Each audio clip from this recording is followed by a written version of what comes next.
it means in some way, shape, or form that it's okay for it to continue. Let's play a little bit more sound from this event because it's really awful stuff. Let's listen in. America was, until this past generation, a white country designed for ourselves and our posterity. It is our creation.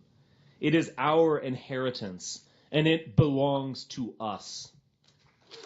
Errol Lewis, your reaction to what we've seen there, and again, the transition response? Well, I mean, it's startling ignorance, right? Apparently he doesn't know who designed Washington, D.C., where he is having this event. Apparently he doesn't know much about the history of the United States, and so he tells these lies and these distortions to his group and so forth. But I think the point really can't be said often enough. There were, what, 208 something, people, places, and things that Donald Trump insulted on Twitter. Not one of them involved the alt-right. And until and unless he really sort of comes clean about that and sort of owns up to the fact that he has encouraged in subtle and not so subtle ways the growth of these people and has refused to make part of his politics, pushing them back to the margins where they belong, he's going to have to own this. And Peter, I think even calling him the alt-right in this case may sanitize it. I mean, and again, you saw the Nazi salutes. You heard the comments. Well, they made comments about Jews, questioning whether Jews are in fact people. That's not alt-right. That's just flat out anti-Semitic and Nazi propaganda. Right. Let's be clear. If Mitt Romney were the president-elect, this event would not be happening in the Ronald Reagan building in Washington, D.C. These people are emboldened because we have a president-elect who called for a ban on Muslims, who repeatedly called Elizabeth Warren Pocahontas, who called Mexican immigrants rapists, right down the line, whose very slogan today, America First, echoes the isolationist anti-Semitic slogan of Charles Lindbergh. So and who ran a racist birther campaign against Barack Obama. So it's not, yes, he should denounce these things, but we should also be honest about the fact that these people existed before, but they are enormously emboldened because they feel like they have a friend in the White House, and they are not entirely wrong in that feeling. Wait, you're saying they have a friend in the White House? They believe, they have watched what Donald Trump has done. They have watched that he go again and again after vulnerable religious and racial minorities, and they have taken aid and comfort from that. And that's also part of the reason we now see this kind of wave of hate crimes across the country. I'm not saying that Donald Trump agrees with these people. I am saying that he has done specific things that have made it much easier for them to operate. Matt Lewis, is it Donald Trump's fault? Is Donald Trump a friend of the alt-right?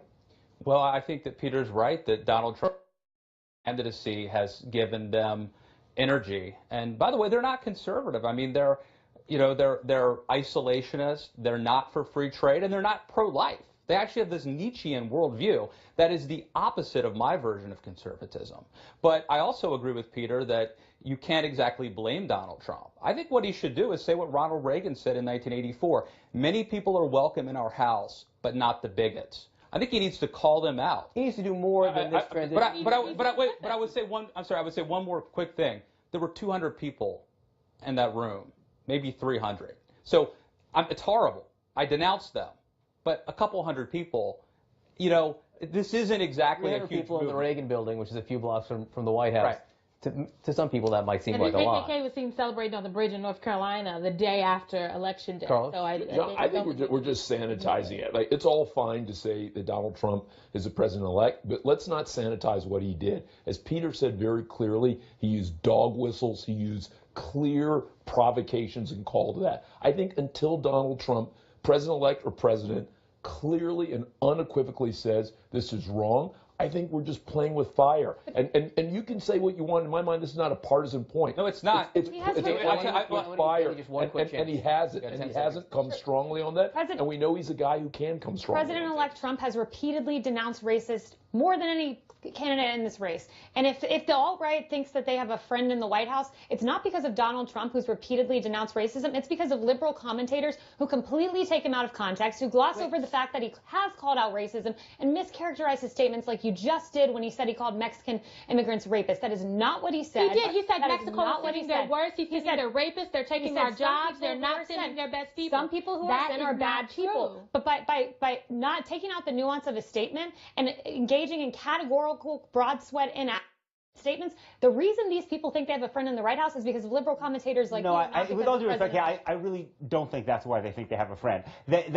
I did not imagine that Donald Trump spent years claiming that Barack Obama was not born in the United States. I didn't make that up. I didn't make up the fact that Donald Trump responded to the San Bernardino attack by calling for a halt to Muslim immigration into the United States. I didn't make up the fact. Sorry, no, let me finish. No, excuse me. Figure out what is going on. There was no other Republican candidate who came anywhere close to suggesting this. These were not made. These are positions that Donald Trump fully embraced himself. You are the one who at every turn has tried to defend the indefensible about this man. You are doing what liberals did 36 years ago to Ronald Reagan when Carter came out and said he's engaging in stirring. Ronald Reagan when his never Health and did Human this, Services Secretary said if you elect Ronald Reagan, you're engaging in the specter of white sheets. You tried this 36 years ago. It didn't work. I just want to note that Donald Trump's not a racist. He wants to be a president for let's look at what he does. We have put a white nationalist in the White House with Steve Bannon. Steve Bannon, who called Spencer, who was at this alt-right, this white supremacist meeting, who said that he was an intellectual leader of the alt-right. Steve Bannon, who I think it was in August, that said his platform, Breitbart, was the platform of the alt-right. So I think it's really important to note that this Donald Trump's chief advisor, the man that he has picked himself to put next to him in the White House,